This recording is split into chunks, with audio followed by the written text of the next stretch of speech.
Ya, kembali bersama kami pemirsa dalam Breaking News IDX Channel. Pemirsa, Bank Indonesia akan mengumumkan suku bunga acuan terbaru di hari ini. Sejumlah pihak memperkirakan ada peningkatan suku bunga 0,5%. Lantas bagaimana hasil rapat Dewan Gubernur bulanan Bank Indonesia pada Desember kali ini? Kita simak pemaparan Gubernur Bank Indonesia Peri Warjio dalam RDG BI Desember 2022 berikut ini. Indonesia dan seluruh dunia, dan semoga kita semua selalu dalam rahmat dan juga kasih sayang Tuhan Yang Maha Kuasa. Dan untuk itu selanjutnya saya atas nama Dewan Gubernur yang bersama-sama melakukan konferensi pers ini hadir di tengah kita Deputi Gubernur Dodi Budi Waluyo, Deputi Gubernur Doni Primanto Yuwono, Deputi Gubernur Yuda Agung dan Deputi Gubernur Aida S. Budiman, dan Bude Sri Damayanti, Deputi Gubernur Senior sedang menjalankan ibadah umroh untuk menyampaikan pokok-pokok hasil pembahasan rapat Dewan Gubernur yang kami lakukan sesuai amanah undang-undang pada 2 hari ini, yaitu 21 dan 22 Desember 2022. Sebagaimana biasanya dalam 2 hari ini kami membahas secara mendalam asesmen mengenai perkembangan, melakukan perakiraan ke depan baik mengenai ekonomi global, ekonomi domestik, dan merumuskan, memperkuat bauran kebijakan Bank Indonesia untuk mengawal ekonomi kita di tengah-tengah gejolak global agar tetap stabil dan juga mendukung proses pemulihan ekonomi Indonesia dengan terus bersinergi dengan pemerintah dan berbagai pihak. Saya akan memulai dari hasil asesmen perekonomian global.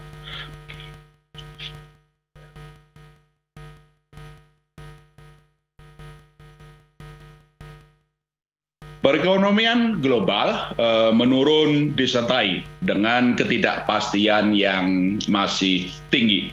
Pertumbuhan ekonomi global pada tahun 2023 masih melambat sebagaimana perakiraan dengan risiko resesi yang tinggi di beberapa negara termasuk Amerika Serikat dan Eropa. Perlambatan ekonomi global tersebut dipengaruhi oleh fragmentasi ekonomi, perdagangan dan investasi akibat ketegangan politik yang berlanjut, serta dampak pengetatan kebijakan moneter yang agresif di negara maju. Bank Indonesia memperkirakan ekonomi dunia tumbuh sebesar 3% pada tahun 2022, tetapi akan menurun menjadi 2,6% pada tahun 2023.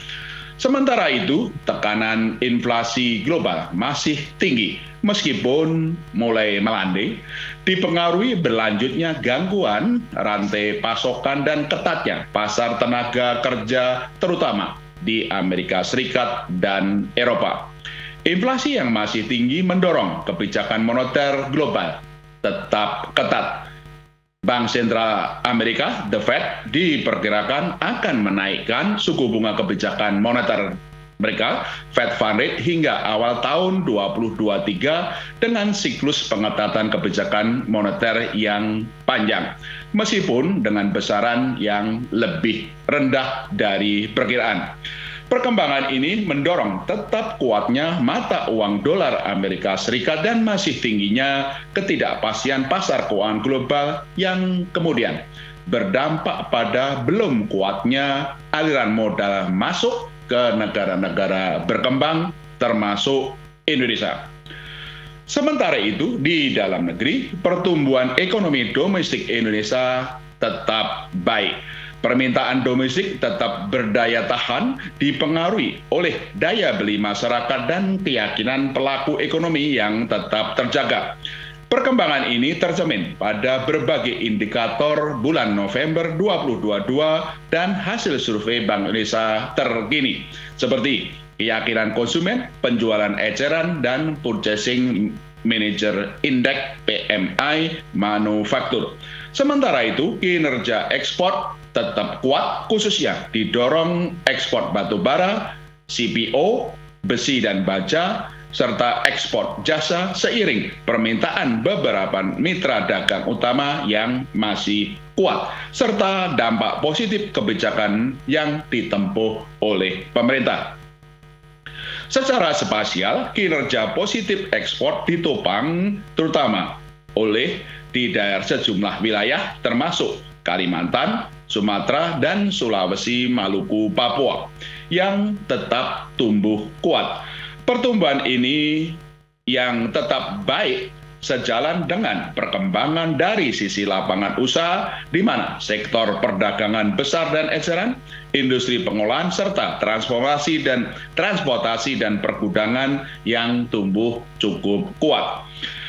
Dengan perkembangan tersebut, pertumbuhan ekonomi 2022 diperkirakan tetap bias ke atas dalam kisaran proyeksi Bank Indonesia pada 4,5 sampai 5,3%.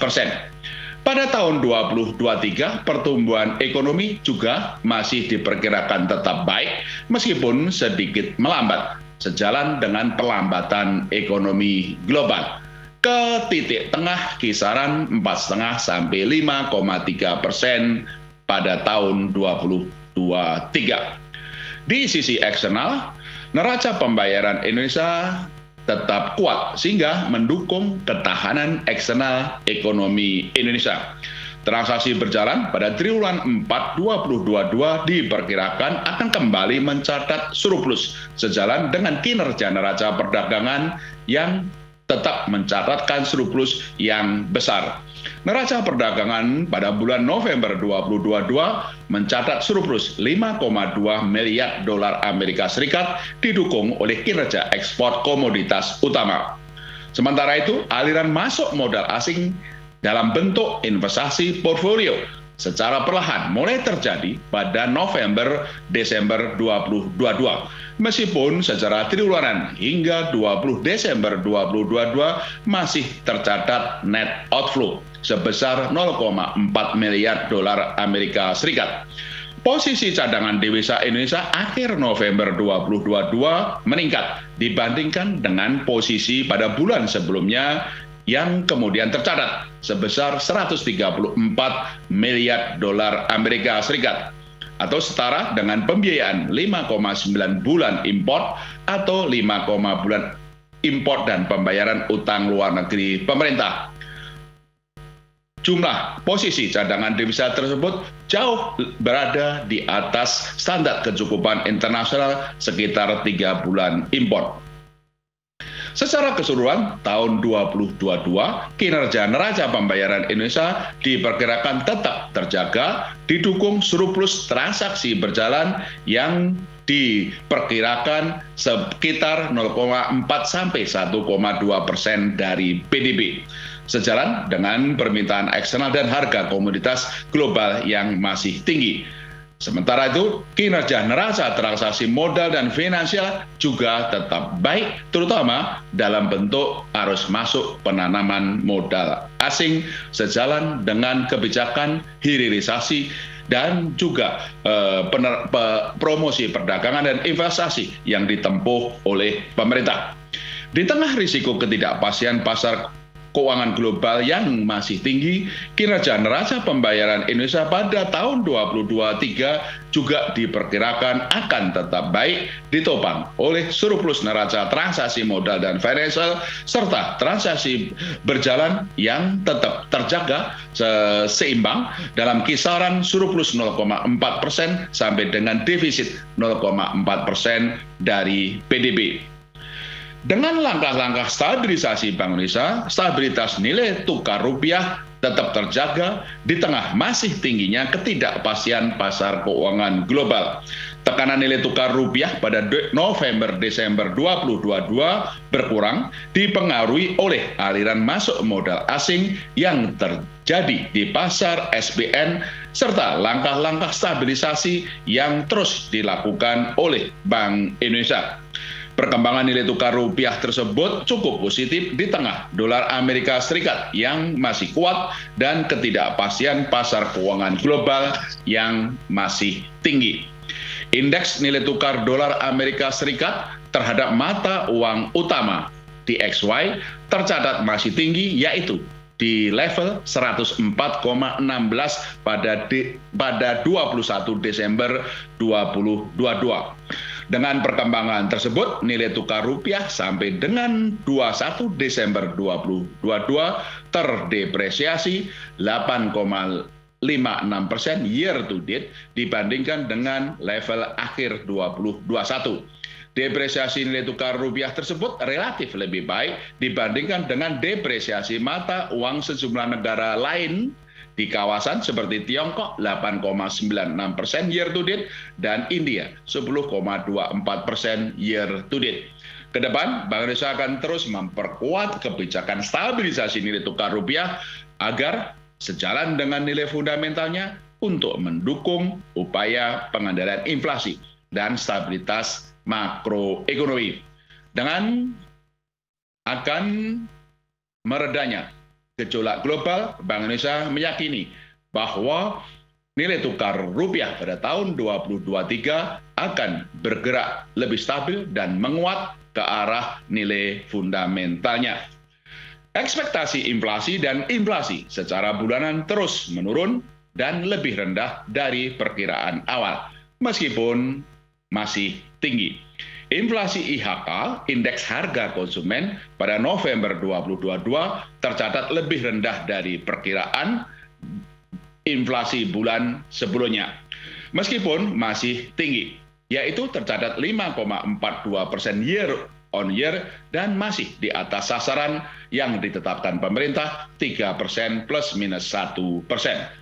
Inflasi kelompok volatile food, harga makanan yang bergejolak juga turun menjadi 5,7% baik secara nasional maupun di sebagian besar wilayah Indonesia. Didukung sinergi dan koordinasi kebijakan yang erat antara pemerintah baik di pusat maupun di daerah, Bank Indonesia dan para mitra strategis melalui tim pengendalian inflasi baik di pusat maupun daerah dan juga gerakan nasional pengendalian inflasi pangan. Inflasi kelompok volatile food 5,7% jauh lebih rendah dari yang pernah tercatat pada bulan September 10,32%. Sementara itu, inflasi administered prices, harga-harga yang diatur pemerintah juga tercatat turun menjadi sebesar 13,01% year on year. Sejalan dengan menurunnya tarif angkutan udara dan harga bahan bakar minyak non-subsidi. Sementara itu, inflasi inti kembali menurun menjadi 3,3% year on year, dipengaruhi oleh dampak lanjutan penyesuaian harga BBM terhadap inflasi inti yang terbatas dan lebih rendah dari perkiraan, sementara juga tekanan inflasi dari sisi permintaan yang belum kuat. Kedepan, Bank Indonesia akan terus memperkuat respon kebijakan guna memastikan terus berlanjutnya penurunan ekspektasi inflasi dan inflasi sehingga inflasi inti tetap terjaga dalam kisaran 3 plus minus 1%.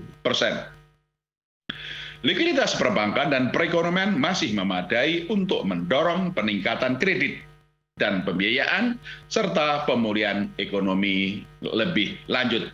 Pada November 2022, rasio alat likuid terhadap dana pihak ketiga tetap tinggi, yaitu mencapai 30,42%, sehingga mendukung ketersediaan dana bagi perbankan untuk penyaluran kredit pembiayaan bagi dunia usaha.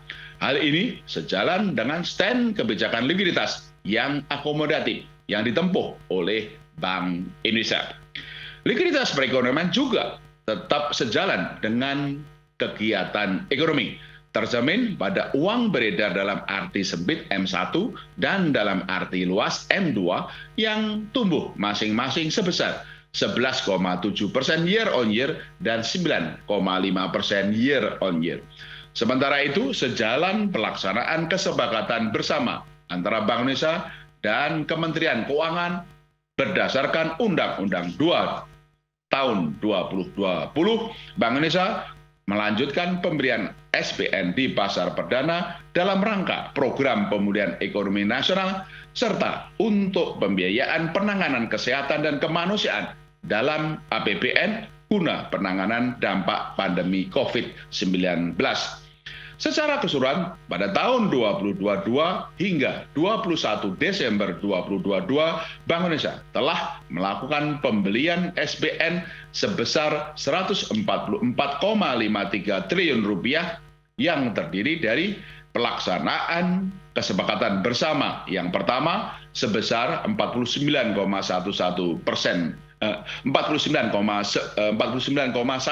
triliun rupiah, dan kesepakatan bersama yang ketiga sebesar 95,42 triliun rupiah.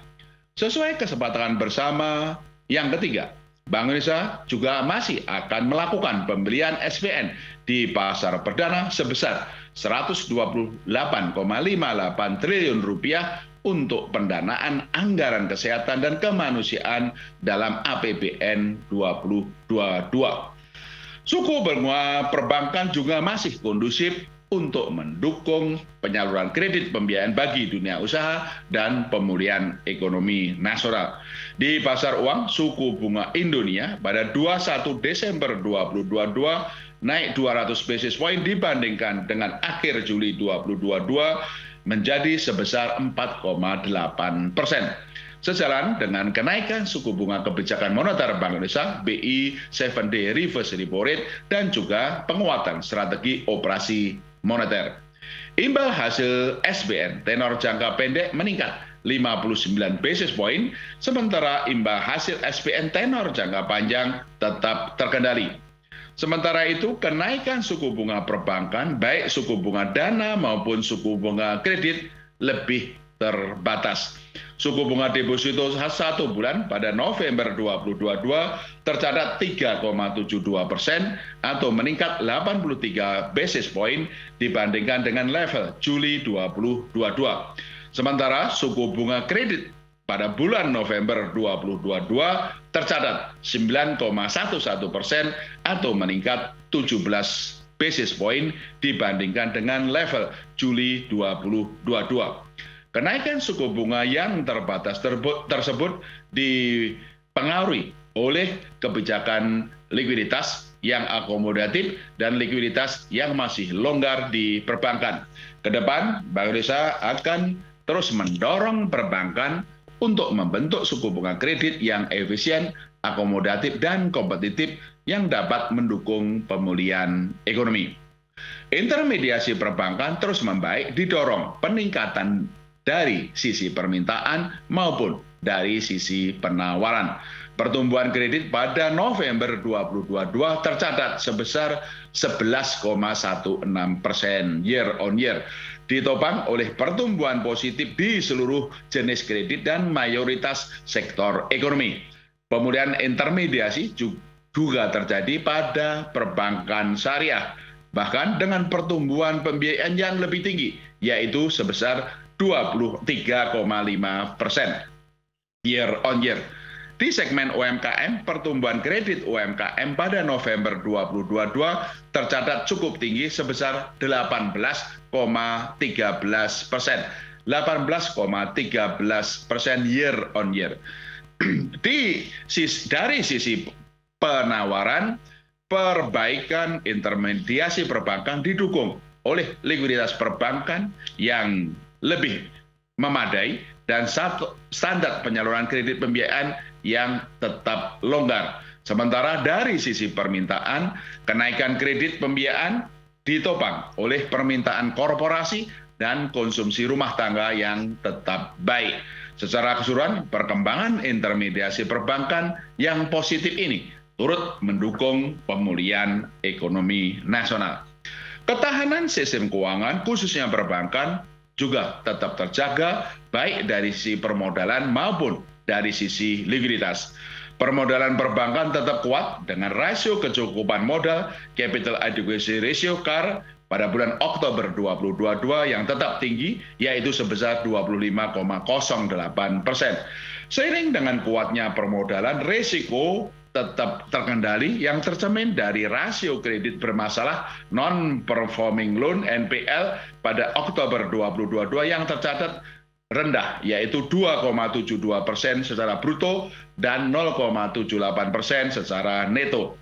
Likuiditas perbankan pada November 2022 tetap terjaga, didukung oleh pertumbuhan dana pihak ketiga sebesar 8,8% year on year. Hasil simulasi Bank Indonesia menunjukkan bahwa ketahanan perbankan masih terjaga. Kedepan, Bank Indonesia akan terus memperkuat sinergi dengan KSSK dalam memitigasi berbagai risiko makroekonomi domestik dan global yang dapat mengganggu ketahanan dan stabilitas sistem keuangan. Bank Indonesia juga terus mendorong peningkatan efisiensi sistem pembayaran melalui penguatan kebijakan dan akselerasi digitalisasi untuk menjaga momentum pemulihan ekonomi. Transaksi ekonomi dan keuangan digital meningkat pesat, ditopang oleh naiknya akseptasi dan preferensi masyarakat dalam berbelanja daring, luasnya dan mudahnya sistem pembayaran digital, serta cepatnya perkembangan perbankan digital banking. Nilai transaksi uang elektronik pada November 2022 tumbuh 12,84% year on year mencapai 35,3 triliun rupiah. Sedangkan nilai transaksi digital banking meningkat 13,88% year on year menjadi 4.561,2 triliun rupiah, sejalan dengan normalisasi mobilitas masyarakat. Selain itu, nilai transaksi pembayar menggunakan kartu ATM, kartu debit, dan kartu kredit juga meningkat 16,85% year on year menjadi 664,9 triliun rupiah. Sementara itu, jumlah uang kartal yang diedarkan pada November 2022 meningkat 7,77% mencapai 935,2 triliun. Bank Indonesia terus memastikan ketersediaan uang rupiah dengan kualitas yang terjaga di seluruh wilayah NKRI, serta memastikan kelancaran sistem pembayaran mengantisipasi Natal dan Tahun Baru. Setelah kami, Dewan Gubernur, secara mendalam melakukan asesmen secara menyeluruh proyeksi-proyeksi ke depan pada hari ini, rapat Dewan Gubernur Bank Indonesia pada 21 dan 22 Desember 2022 memutuskan untuk menaikkan BI 7-day reverse repo rate sebesar 25 basis point menjadi 5,5%. Demikian juga suku bunga deposit facility naik sebesar 25 basis point, menjadi 4,75%. Suku bunga lending facility juga naik sebesar 25 basis point menjadi 6,25%. Keputusan kenaikan suku bunga yang lebih terukur tersebut sebagai langkah lanjutan untuk secara front-loaded, preemptive, dan forward-looking memastikan terus berlanjutnya penurunan ekspektasi inflasi dan inflasi sehingga inflasi inti tetap terjaga dalam kisaran 3 plus minus 1%. Kebijakan stabilisasi nilai tukar rupiah juga terus diperkuat untuk mengendalikan inflasi barang impor, imported inflation. Di samping untuk memitigasi dampak rambatan dari masih kuatnya dolar Amerika Serikat dan masih tingginya ketidakpastian pasar keuangan global. Menegaskan arah bauran kebijakan Bank Indonesia tahun 2023 sebagaimana disampaikan dalam pertemuan tahunan Bank Indonesia PTBI 2022. Ya, pemirsa, rapat Dewan Gubernur Bank Indonesia periode Desember 2022 kembali memutuskan untuk menaikkan suku bunga acuan BI 7 Days Reverse Repo Rate sebesar 25 basis points ke level 5,5%. Begitu pula dengan Deposit Facility 25 basis points ke level 4,75 dan juga Lending Facility 25 basis points ke level 6,25%. Langkah ini diklaim oleh Bank Indonesia sebagai langkah lanjutan front-loaded, preemptive dan juga forward-looking demi penurunan ekspektasi inflasi dan juga menjaga inflasi inti di kisaran 3 plus minus 1%. Ya, demikian pemirsa Breaking News IDX Channel kali ini. Terima kasih atas kebersamaan Anda. Sampai jumpa.